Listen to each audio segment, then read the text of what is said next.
안녕하세요. 화재의 이론 한번 살펴보겠습니다.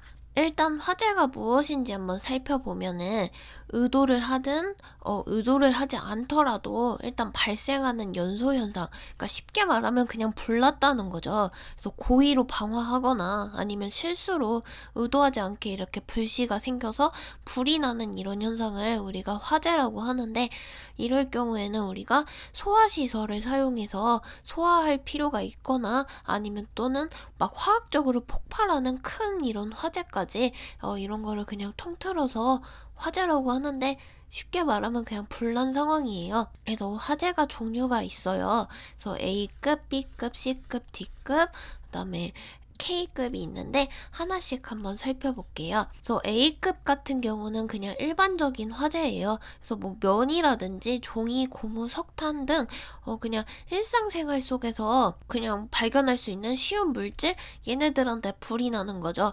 그러다 보니 발생 건수가 좀 많고요. 또 타고 나면 재가 남는 특징이 있습니다. 그래서 이거는 화재별로 특징을 좀 기억해 두시는 게 중요할 것 같아요. 그래서 일반적으로 그냥 불 났다 하면은 물 뿌리고 수용액 뿌려가지고 좀 식혀가지고 화재를 진압하면 될 것 같아요. 그래서 A급 일반 화재는 생활 속에 물질이 타서 재가 많이 남고 또 물 뿌리면 된다, 이렇게 기억을 하시고요. 다음은 B급 유류 화재예요. 얘네들은 이제 상온에서 액체 상태, 그런 기름 종류를 말을 하는데, 기름이 연소율도 크고 또 잘 타죠. 그러다 보니 일반 화재보다는 아무래도 위험할 거예요. 그래서 B급으로 분류가 됐고요. 유류 화재의 특징은 연소 후에 재가 없습니다. 재가 없이 깨끗하게 타버리고, 얘네들은 기름인데 물을 부으면 상극이잖아요. 그럼 안 되겠죠. 그래서 포를 덮어가지고 산소를 차단하는 이런 질식 시켜가지고 산소를 이렇게 차단해서 더 이상 못하게 하거나 아니면 냉각 소화를 시켜가지고 온도를 떨어뜨리면 화재 진압이 될 거예요. 다음은 전기 화재를 볼게요. 전기 화재는 그래도 일상생활 속에서 좀 많이 나는 화재예요. 그래서 뭔가 변압기, 배전반, 뭐 전압기, 뭐 전기장판 등 이렇게 뭔가 전기를 취급하는 장소에 뭔가 스파크가 튀거나 합선이 되거나 이랬는데 가연물질이 있어가지고 화재가 나는 거겠죠. 얘는 특징이 물을 뿌리면 감점됩니다. 그래서 이 부분 조심해주세요. 전기 화재일 때 물 뿌리면 감점된다. 그러니까 물 뿌리면 된다, 안 된다? 물 뿌리면 안 됩니다. 그럼 어떻게 하냐면 가스 소화 약제를 이용해가지고 산소가 더 이상 안 들어가게 이렇게 질식 소화를 하면 돼요. 이 소화에 대해서는 다음 시간에 좀 더 자세히 살펴볼게요. 일단은 질식 소화가 더 이상 산소를 못 만나서 이렇게 덮어가지고 산소 차단시켜서 더 이상 못하게 하는 그런 소화 방식이라고 보시면 될 것 같습니다. 전기 화재에서 중요한 거는 물 뿌리지 말아라. 그럼 어떡하냐? 가스 소화 약제를 이용해서 질식 소화 시켜라. 이렇게 기억해 주세요. 다음은 D급 금속 화재예요. 얘는 제가 별표를 2개 칠게요. 왜냐면 좀 특이하기 때문에 상식적으로 좀 풀기 어렵기 때문에 기억해 두시면 좋을 것 같아요. 금속 화재라 하면은 우리 금속에 불이 붙나? 이렇게 생각하기가 쉬운데요. 가연성 금속류라고 있어요. 불이 잘 나는 금속류, 잘 타는 금속으로 보시면 되겠죠.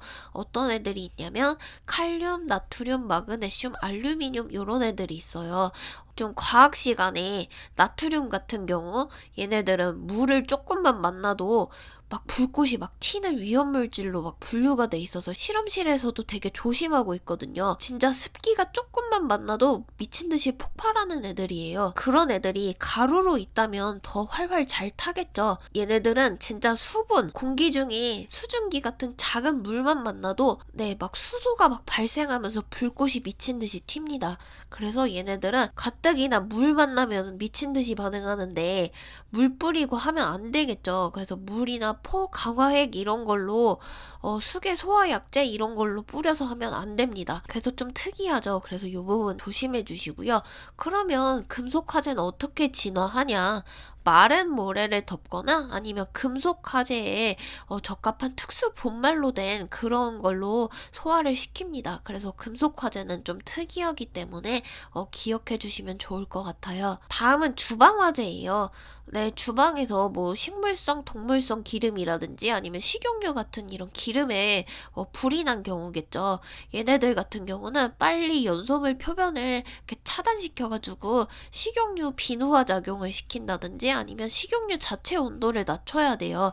그래서 발화점 이하로 빨리 낮춰주는 이런 냉각 작용을 해서 화재를 진압합니다. 다음은 용어를 좀 간단하게 짚고 넘어갈게요.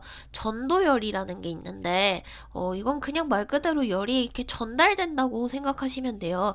그래서 우리 금속 막대기 이렇게 끝에 불에다 달구면 여기는 당연히 뜨거운데 점점 요 끝에까지 뜨거워지잖아요. 그래서 우리 막 후라이팬 같은 거 여기 넓적한 부분에만 이렇게 달고 놨는데 가끔씩 막 손잡이 요런 데 뜨거워질 때도 있잖아요. 그게 바로 전도입니다. 그래서 전도를 통해서 열이 점점 전달되면서 불이 같이 번질 수 있겠죠. 근데 이런 방식으로는 좀 확산되는 경우가 드물긴 한데 없진 않아서 이런 전도라는 개념을 좀 이해하셨으면 좋겠습니다. 다음은 대류예요.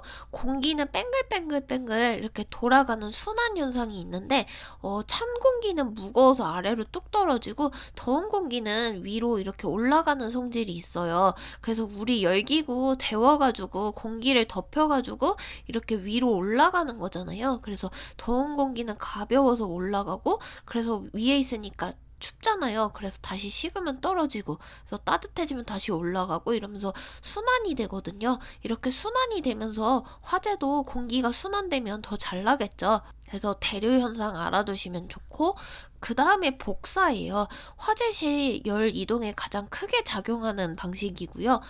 물체의 온도 때문에 열 에너지가 이렇게 계속 생기면 이게 열 에너지가 계속 퍼지고 퍼지는 이런 방사되는 현상을 우리가 복사라고 해요. 그래서 뭔가 화염 접촉 없이도 이게 계속 연소가 확산되는 경우 복사열이 원인인 경우가 많습니다. 그리고 공기가 맑은 풍상 쪽이 풍하 쪽보다 열 전달이 잘 돼요. 아무래도 위쪽이 공기가 맑기 때문에 방해되는 게 없어서 더 쭉쭉쭉쭉 퍼지겠죠. 다음은 연소 생성물에 대해서 알아볼게요. 얘는 좀 중요한데 왜 중요하냐면 우리가 불이 나면은 그냥 타고 끝나는 게 아니라 부가적인 사이드 안 좋은 물질들이 좀 생겨요. 그게 어떨 때는 이제 시야를 뿌옇게 방해를 하기 때문에 뿌얘지고 하면은 우리가 피난 행동이나 아니면 소화 활동 이렇게 불 끄는 게 힘들어지잖아요. 그래서 일단은 시야가 방해되는 이런 특징이 있고요.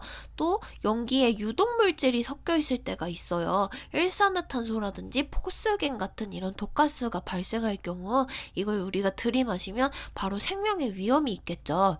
그리고 연소 생성물로 인해 이렇게 막 시야가 뿌얘지고 막 이렇게 연기 나고 이러면 정신적으로 더 긴장되고 패닉 상태가 돼서 피난 행동이나 소화 활동도 못하고 막 이렇게 어떡하지? 이러면서 안절부절 못하면 2차 재해 우려가 더 커지겠죠. 이런 패닉 상태, 더 공포감을 긴장하는 이런 현상도 있고요.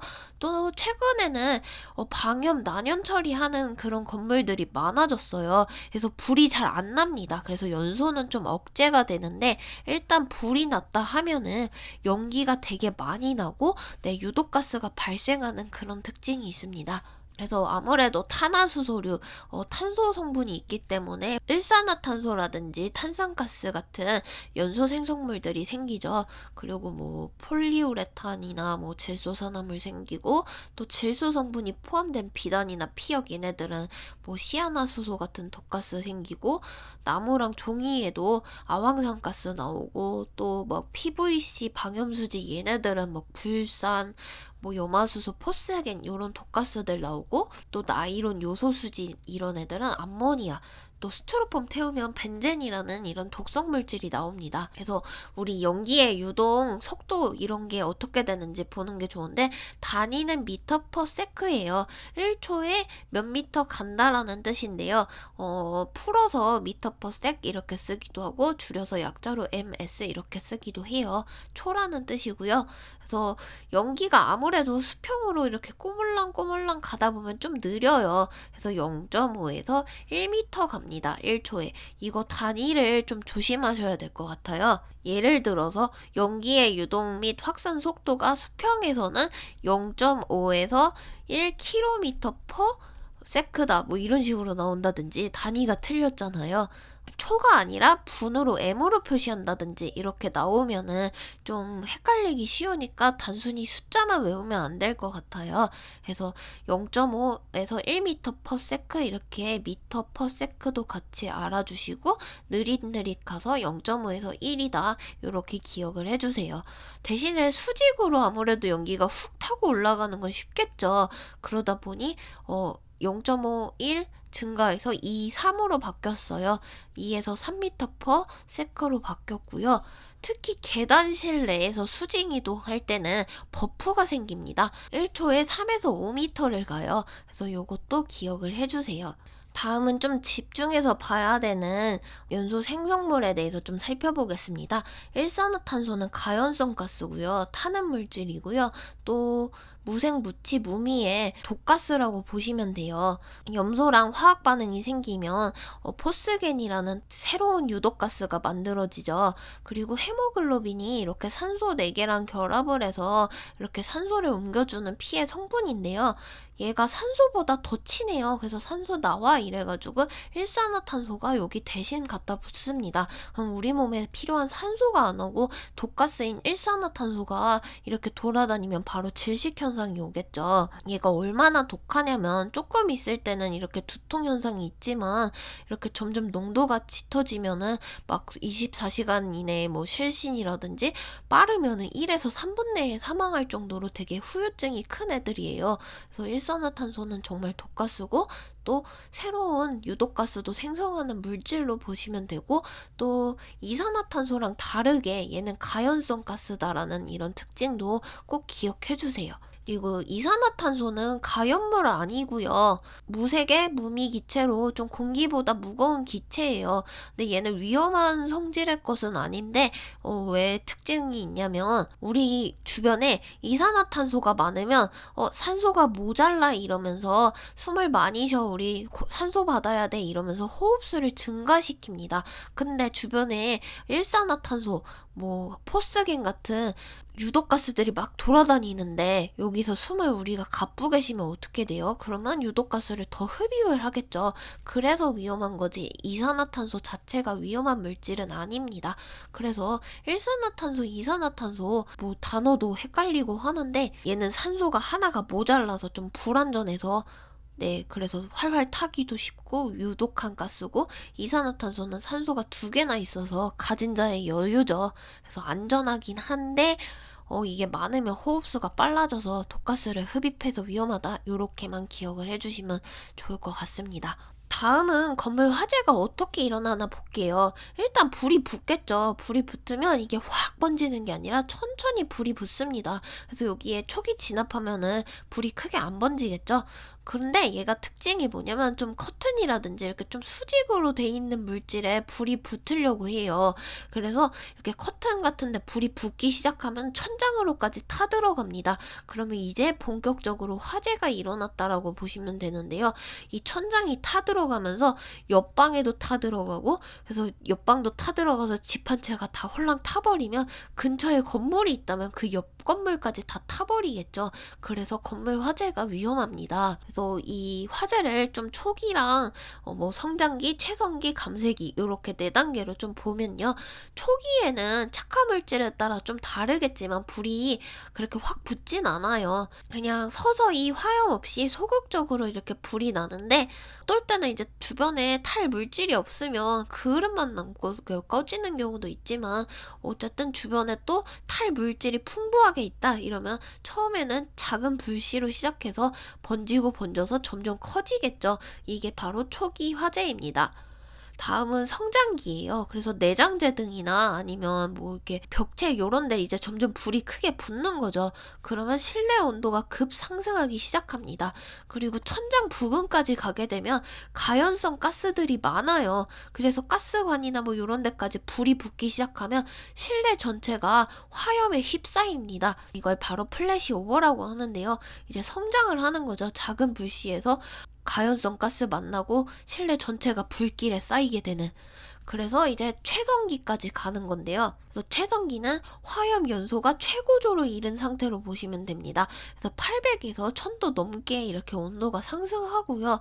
특히 목조 건물은 타기가 쉬워가지고 10분이면 최성기까지 그냥 훅 올라가요. 그만큼 타기가 쉽고 또 온도도 금세 1000도 이상으로 1100도에서 1350도씨까지 확 상승합니다.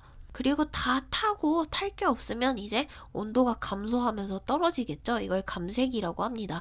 그래서 목조 건물 같은 경우는 고온으로 확 붙었다가 다 타고 나면 확 꺼지는 고온 단기용으로 보시면 되는데, 내화조라고 해서 이제 건물같이 좀 방염 처리한 건물, 좀 잘 안 타는 이런 건물들은 저온으로 끈질기게 서서히 이렇게 타는 그런 형태라고 보시면 될 것 같아요.